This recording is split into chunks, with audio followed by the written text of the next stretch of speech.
ফাইল্লা মানি আহাদুম মিন আহলি বাইতিহি, যদি রাসূলের ঘরেরও কোনো ব্যক্তি আমাকে ছোট করে কথা বলতে আসতেন, ধমক দিয়ে তিরস্কার করে কথা বলতে আসতেন, আল্লাহর নবী তার পরিবারের লোকদেরকে বলতেন, দাউহু, তোমরা আনাসকে ছেড়ে দাও, ফালাও কুদ্দারা, কপালে যা আছে তাই হবে, তোমরা আমার এই খাদেমের কেউ বকা দিও না।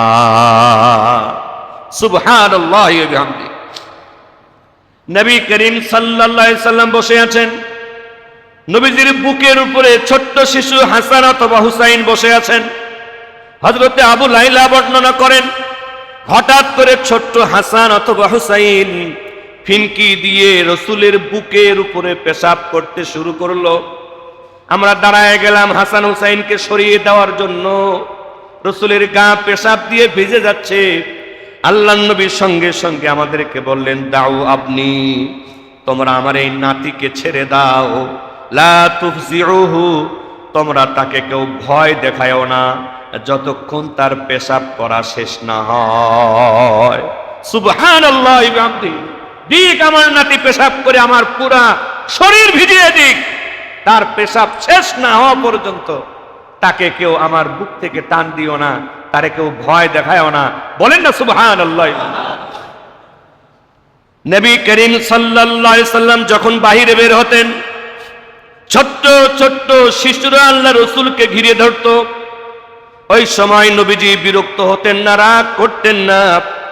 আল্লাহ রাসূল ফায়াদউ লাহুম, শিশুদের জন্য দোয়া করতেন, আল্লাহ তোমাদেরকে বরকত দিক, কল্যাণ দিক। এরপরে আল্লাহর নবী ওয়ায়ামসাহু রুসাহুম, শিশুদের মাথায় হাত বুলিয়ে দিতেন।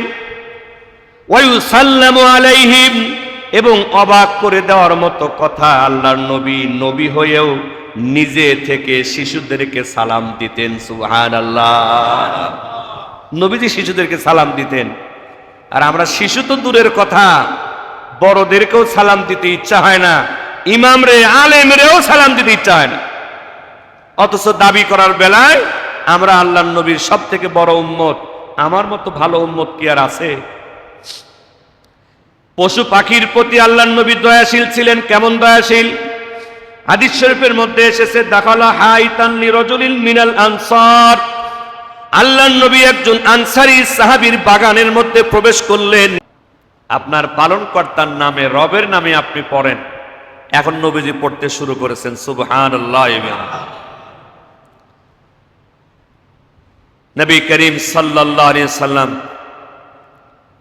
প্রথম দেখা সরাসরি হযরত জিবরাইল আমিনের সাথে, এখনো তার বিস্তারিত পরিচয় জানেন না। নবীজি বাসায় চলে আসলেন, গায়ে অনেক জ্বর আসলো, কাঁপুনি আসলো।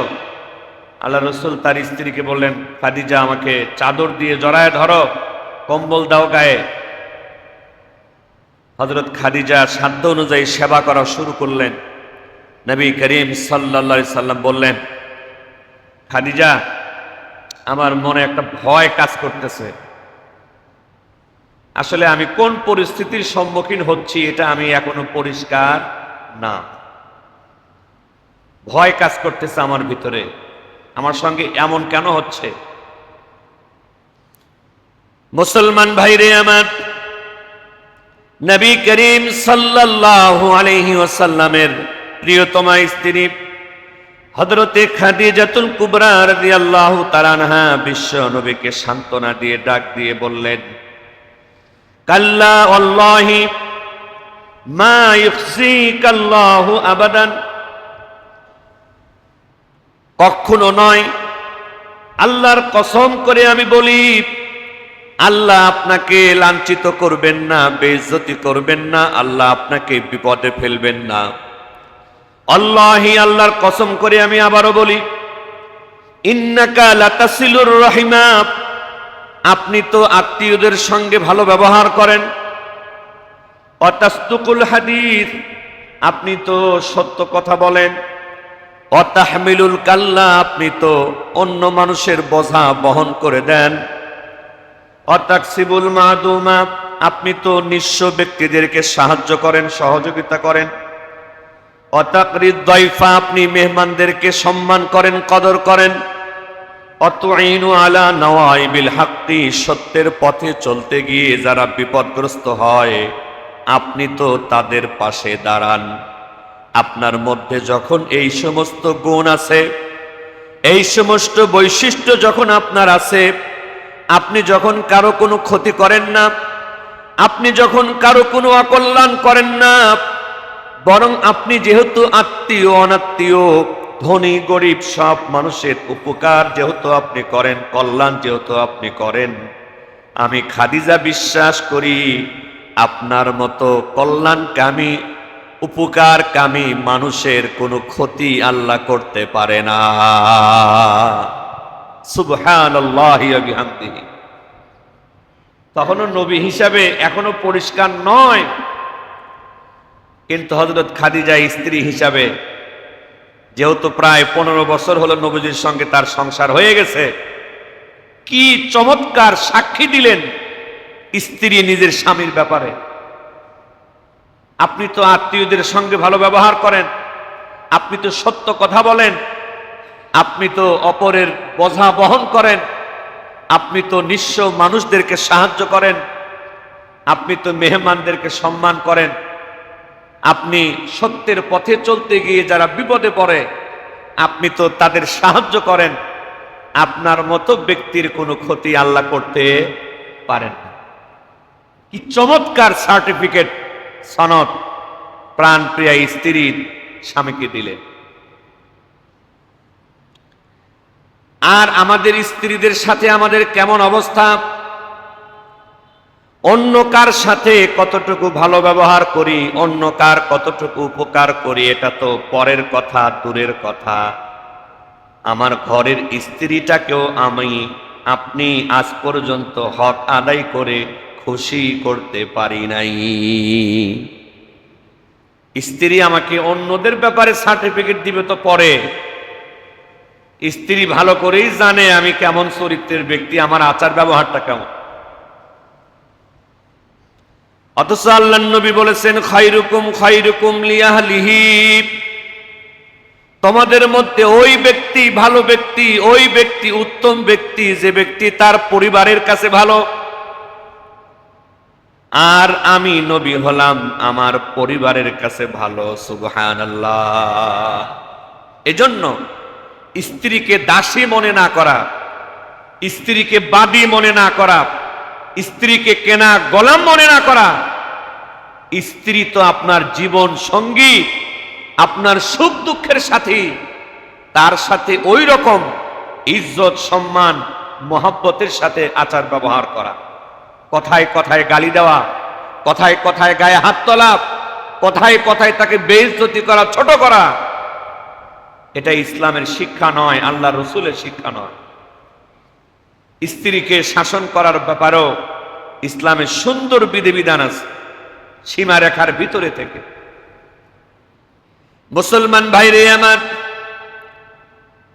আল্লাহ রাব্বুল আলামিন নিজে আবার তার রাসূলের ব্যাপারে সার্টিফিকেট দেন, ঘোষণা দেন, লাকাদ জাআকুম রাসূলুম মিন আনফুসিকুম আজিজুন আলাইহি মা আনিতুম হারিসুন আলাইকুম বিল মুমিনিনা রাউফুর রহিম।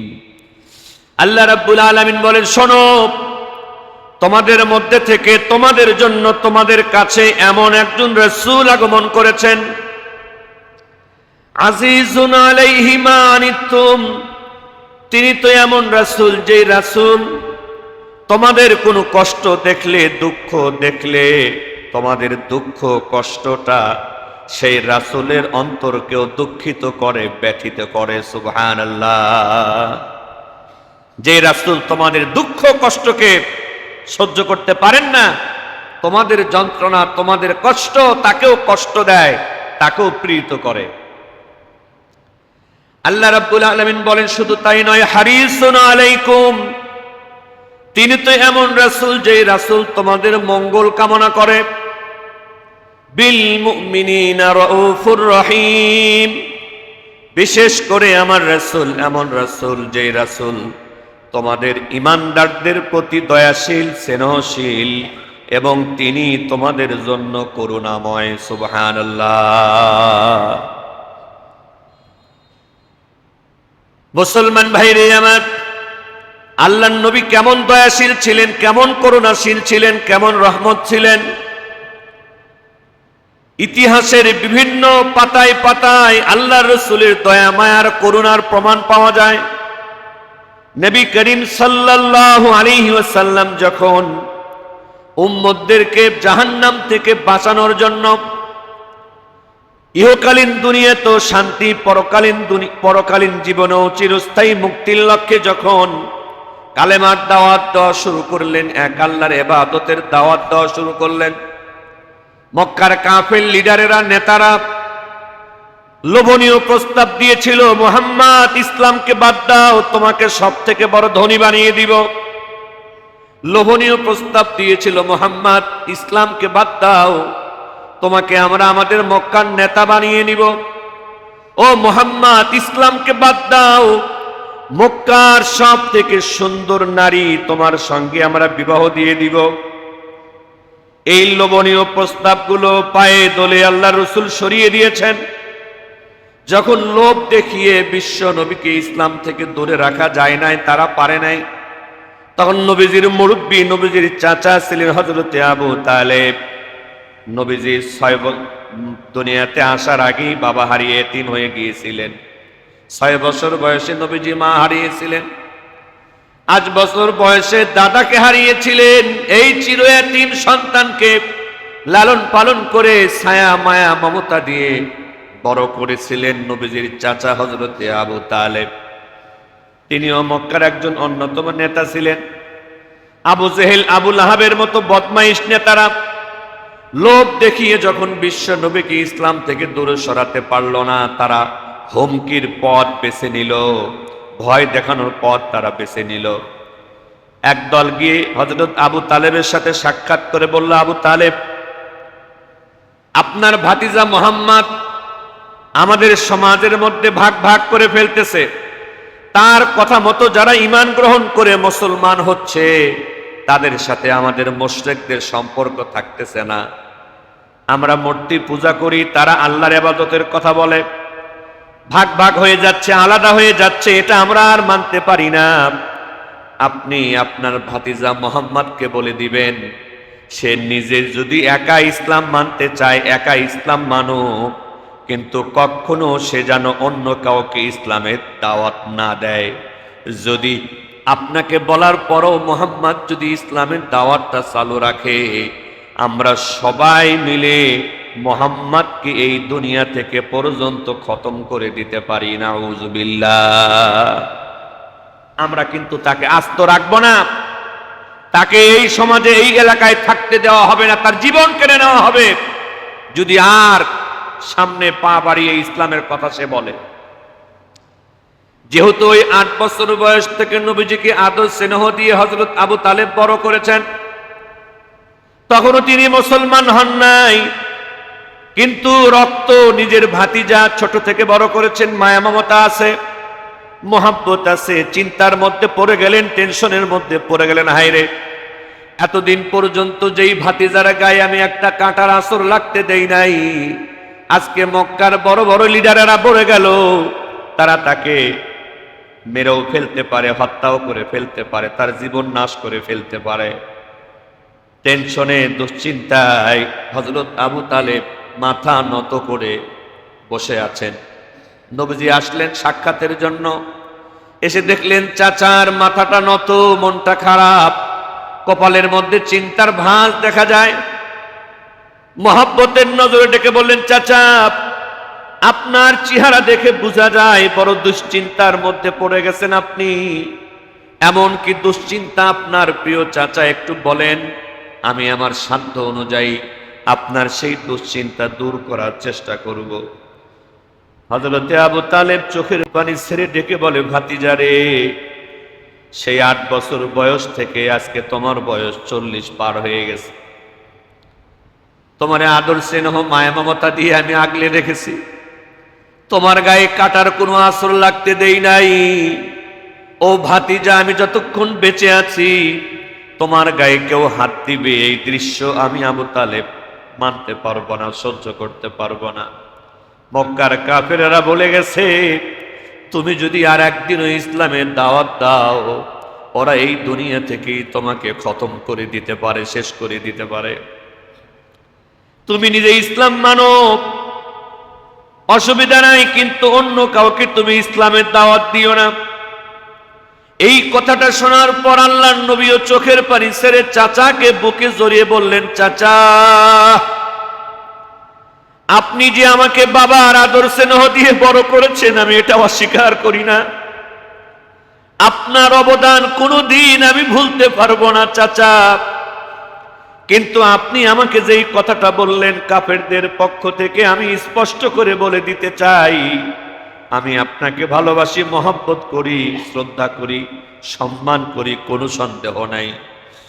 কিন্তু এই মক্কার কাফেরেরা যদি কোনো অসম্ভব কাজও করে ফেলে, ওই যে আকাশের চন্দ্র, আকাশের সূর্য, মক্কার এই কাফের নেতারা যদি আমার ডান হাতে চন্দ্র বাম হাতে সূর্য এনে দেয়, এত অসম্ভব কোনো কাজও যদি ওরা করে ফেলে, আমি নবী একদিনের জন্য আমার উম্মতকে ভুলে ইসলামের দাওয়াতটা বাদ দিতে পারবো না। একদিনের জন্য পারবো না। চন্দ্র সূর্য এত দামি জিনিসও যদি ওরা আমার হাতে এনে দিতে পারে, এত ক্ষমতাও যদি দেখাতে পারে, ওদের এই ক্ষমতার পাওয়ারের ভয়েও উম্মতের ভালোবাসার বেলায় আমি নবী একদিনের জন্য ঘরে বসে থাকতে পারবো না, আমার উম্মতকে ছেড়ে আমি থাকতে পারবো না। চাচা আবু তালেব তখন ডেকে বলে, মুহাম্মদ, তুমি যে তোমার উম্মতকে এত ভালোবাসো, এত মহব্বত করো, নিজের উম্মতকে জাহান্নাম থেকে বাঁচানোর জন্য তোমার যে এত মায়া দয়া, আমি আগে বুঝতে পারি নাই। আজকে জীবনটাকে হুমকির সম্মুখীন করেও তুমি যেহেতু তোমার উম্মতকে ভুলতে চাও না, আমি এই বুড়া বয়সে তোমার চাচাও তোমাকে বলে দিলাম, কাফেররা যা বলে বলুক, যা করে করুক, যেই নেতা তার জনগণের ব্যাপারে এতটা মায়া মমতা দেখায়, আমি আবু তালেবও তার সাথেই থাকবো। সুবহানাল্লাহ। যাও, আমি আমার নিষেধাজ্ঞা উঠায় নিলাম, কাফেরদের কথা মতো আর তোমারে আমি বাধা দিব না। যেই মায়া মমতা তুমি তোমার উম্মতের প্রতি প্রকাশ করেছো, নিজের জীবনের হুমকিকে কোনো পরোয়া করছো না, যাও তুমি তোমার কাজে আগায়া যাও, আমি চাচার সাথে আছি। সুবহানাল্লাহ। নবী করিম সাল্লাল্লাহু আলাইহি ওয়াসাল্লাম এক সময় এই প্রাণপ্রিয় চাচাকে হারিয়ে ফেললেন, এবং ওই প্রাণপ্রিয় স্ত্রী খাদিজাতুল কুবরা, যিনি নবীজির ডানে বামে সামনে পিছনে থেকে সান্ত্বনা দিতেন, সাহায্য করতেন, নিজের সমস্ত সম্পদগুলো নবীজির হাতে উঠিয়ে দিয়ে নিজের ইচ্ছা মতো খরচ করার সুযোগ অনুমতি দিয়েছিলেন। মাত্র এক সপ্তাহের ব্যবধানে হযরত খাদিজাও দুনিয়া থেকে বিদায় নিয়ে চলে গেলেন, হযরত আবু তালেবও দুনিয়া থেকে বিদায় নিয়ে চলে গেলেন। এই দুইজন ব্যক্তি মক্কাতে নবীজির বড় সহযোগিতাকারী ছিলেন, মহব্বতকারী ছিলেন, সমর্থনকারী ছিলেন। এত কাছের মহব্বতের দুইজন ব্যক্তি হারায় যাওয়ার পর মক্কায় ইসলামের প্রচার করা আল্লাহর রাসূলের জন্য আরো কঠিন হয়ে গেল। মক্কাতে কোথাও আর তিনি বের হয়ে দিনের কথা বলতে পারতেছেন না, সব দিক থেকে বাধা। বড় আশা করে মক্কা ছেড়ে নবী আমার গ্রামীণ অঞ্চলে তাইফের দিকে চলে গেলেন। তাইফে যাওয়ার পর বিশ্ব নবী তাইফের তিনজন বড় নেতার সাথে দেখা করলেন। তাদেরকে বললেন, আমি তোমাদেরকে এক আল্লাহর দাওয়াত দেই, জাহান্নাম থেকে বেঁচে জান্নাতের পথের দাওয়াত দেই।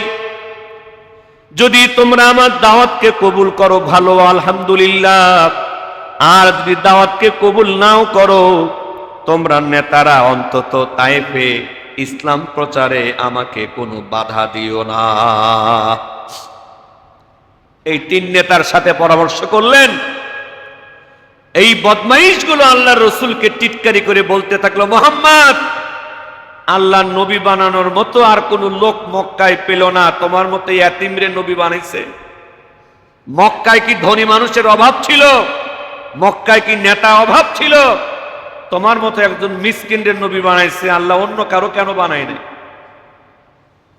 নবীজিকে টিটকারি করে তুচ্ছ তাচ্ছিল্য করে কথা বলল, অসম্মান করে ঘর থেকে বের করে দিল।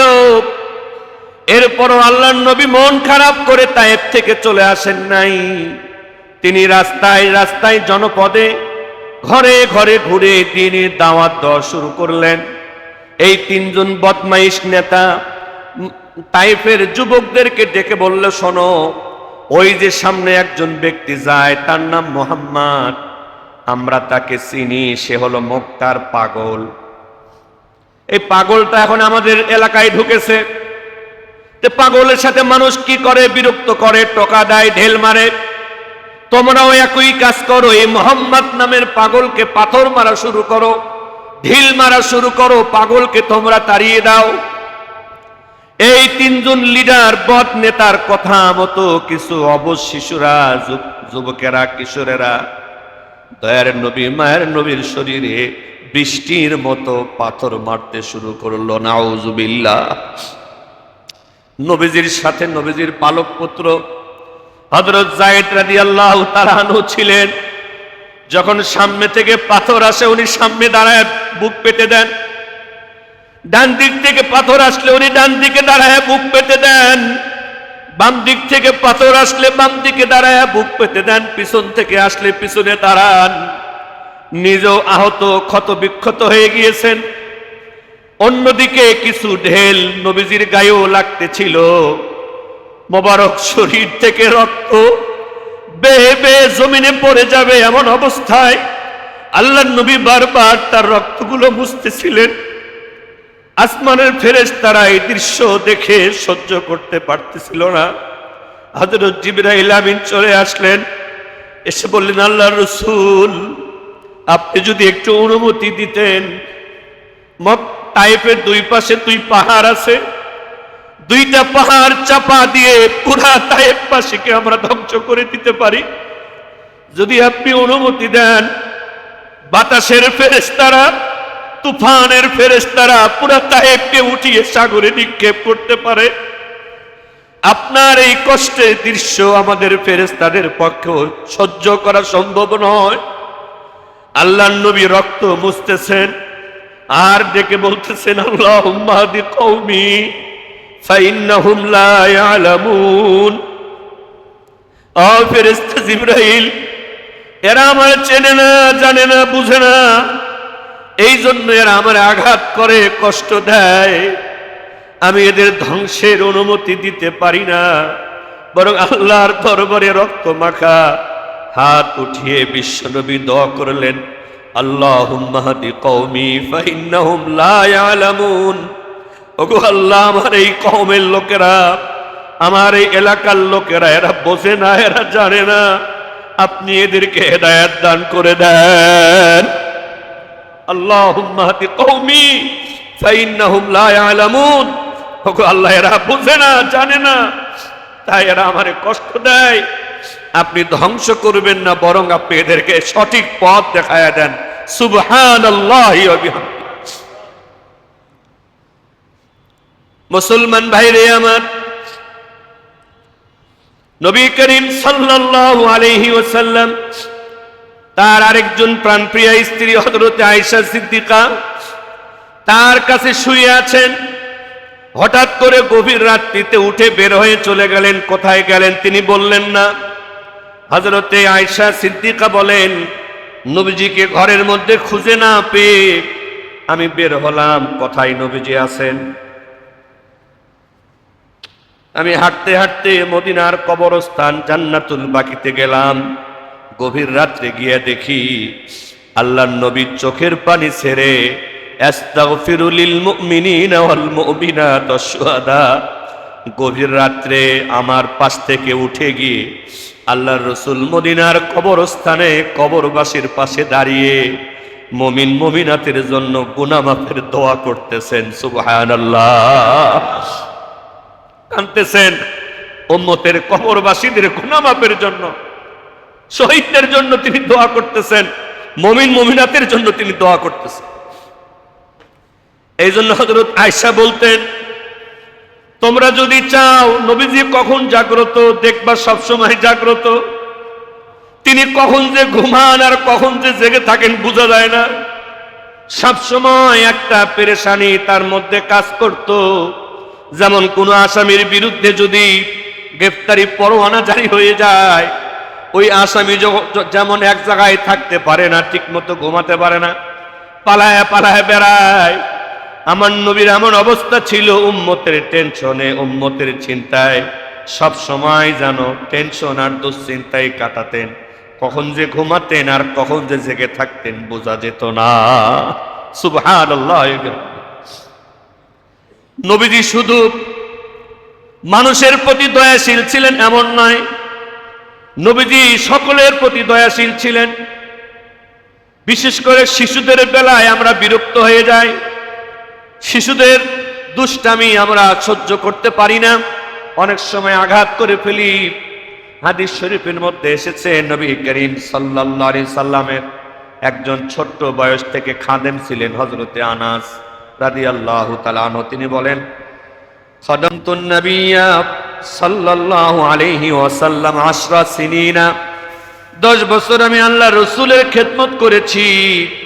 ফামা আমারানি বিআমরিন, নবীজি যখন আমাকে কোনো কাজের আদেশ করতেন, ফাতাওয়ানাইতু আনহু আও দাইয়াতু, আমি যদি সেই আদেশ মানতে অবহেলা করতাম অথবা কোনো জিনিস ক্ষতি করে ফেলতাম, ফালা মানি, আল্লাহর নবী 10 বছরের ভিতরেও কোনোদিন আমারে ধমক দিয়ে তিরস্কার করে কথা বলেন নাই।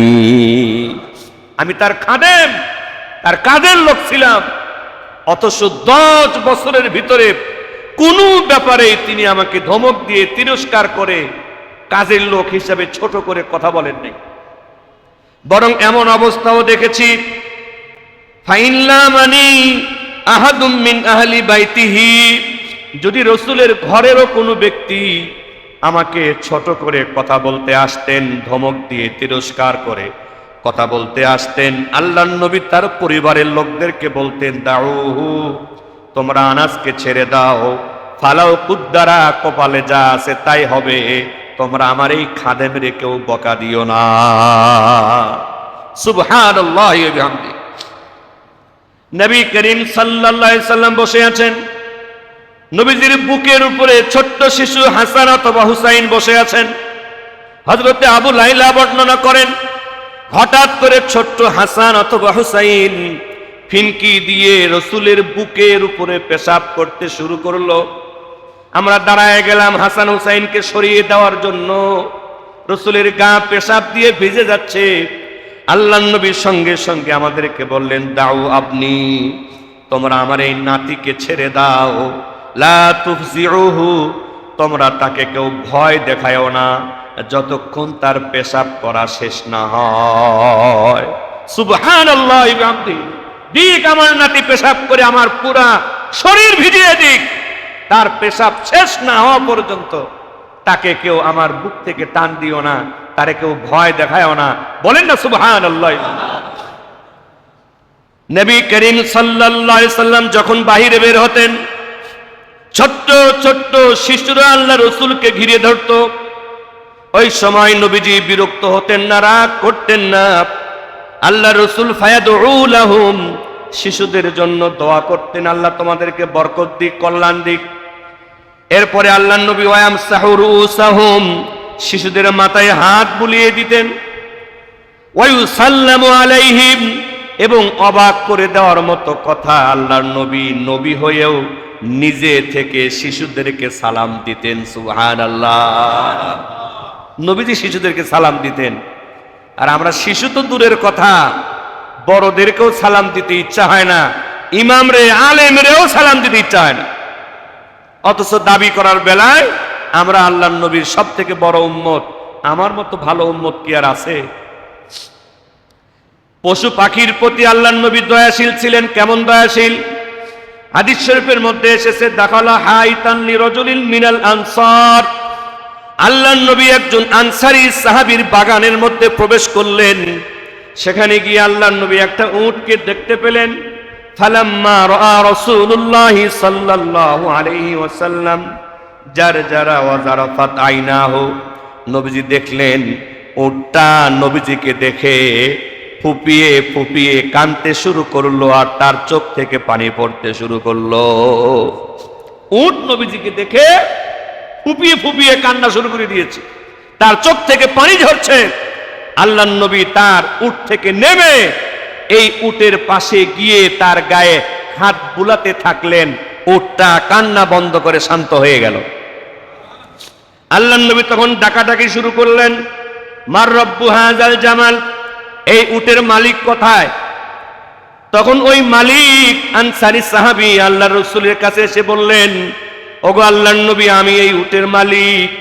আল্লাহর নবী তখন তাকে ডেকে বললেন, শোনো, আফালা তাত্তাকিল্লাহা ফি হাযিহিল বাহিমাতিল্লাতী, যেই জীব জানোয়ারের মালিক আল্লাহ তোমাকে বানিয়েছেন, তুমি কি এই জীব জানোয়ারের ব্যাপারে আল্লাহকে ভয় করো না?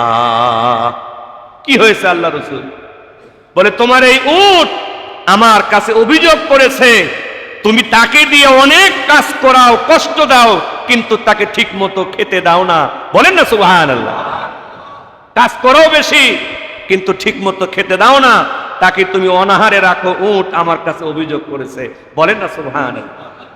এই বেটা, এই জীব জানোয়ারের ব্যাপারেও তোমরা আমার আল্লাহকে ভয় করো। বলেন না সুবহানাল্লাহ। জীব জানোয়ারের ব্যাপারেও আল্লাহকে ভয় করো। সর্বশেষ হাদিস শোনায় দেই, যারা কাফের, যারা বেঈমান, যারা অমুসলমান, হ্যাঁ, তাদের সাথে আমাদের বন্ধুত্ব হবে না, অন্তর আত্মার সম্পর্ক হবে না, কিন্তু এরপরও দয়ার নবী, মায়ের নবী, তিনি যেহেতু সকলের জন্য রহমত, এই জন্য নবীজি হাদিস শরীফের মধ্যে বলে দেন, মান যালামা মুআহিদান, যদি তোমাদের কোনো মুসলমান ব্যক্তি অমুসলমান ব্যক্তির উপরে কোনো জুলুম করে, কোনো মুসলমান যদি কোনো অমুসলমান ব্যক্তির অধিকারকে নষ্ট করে দেয়, আল্লাহু ফাওকা তাকাতিহি, কোনো মুসলমান যদি কোনো অমুসলমান ব্যক্তির উপরে ক্ষমতা দেখিয়ে জোর করে সাধ্যের বাইরে কোনো কাজ চাপিয়ে দেয়, আও আখাযা মিনহু শাইআন বিগাইরি তিবি নাফসিন, অথবা যদি কোনো মুসলমান কোনো অমুসলমানের সম্পদ অন্যায়ভাবে জোর করে ছিনিয়ে নেয়। চারটা গুরুত্বপূর্ণ কথা। কোনো মুসলমানও যদি অমুসলমানের প্রতি জুলুম করে, অমুসলমানের অধিকার নষ্ট করে, অমুসলমানের উপরে সাধ্যের বাইরে কাজ চাপিয়ে দেয়, অথবা অমুসলমানের কোনো সম্পদ অন্যায়ভাবে ছিনিয়ে নেয়, ফানা হাদিজুহু ইয়াউমাল কিয়ামা, আমি নবী নিজে কাল কিয়ামতে ওই জালেম মুসলমানের বিরুদ্ধে দাঁড়িয়ে যাব। আমি নবী নিজে ওই জালেম মুসলমানের বিরুদ্ধে, মজলুম অমুসলমানের পক্ষে আমি দাঁড়িয়ে যাব কাল কিয়ামতে। সুবহানাল্লাহ। এই জন্যই আল্লাহ পাক যে তার রাসূলকে বলেছেন রাহমাতুল লিল আলামিন, জগতের সকলের জন্য রহমত। এই বিষয়ে কি কোনো সন্দেহ আছে? কারণ তার দয়া মায়া মানুষও পেয়েছে, তার দয়া মায়া বড়রাও পেয়েছে, ছোটরাও পেয়েছে, তার দয়া মায়া মুসলমানও পেয়েছে, অমুসলমানও পেয়েছে, তার দয়া মায়া মানুষও পেয়েছে, পশু পাখিও পেয়েছে। সুবহানাল্লাহি ওয়া বিহামদিহি। আল্লাহ পাক আমাদের সকলকে আল্লাহ রাসূলের এই জীবনী থেকে দয়া মায়ার শিক্ষা গ্রহণ করে আমরাও যেন অন্যদের প্রতি দয়াশীল হতে পারি। আল্লাহ পাক তৌফিক দেন। সকলে বলি আমিন। ওয়া আখিরু দাওয়ানা আনিল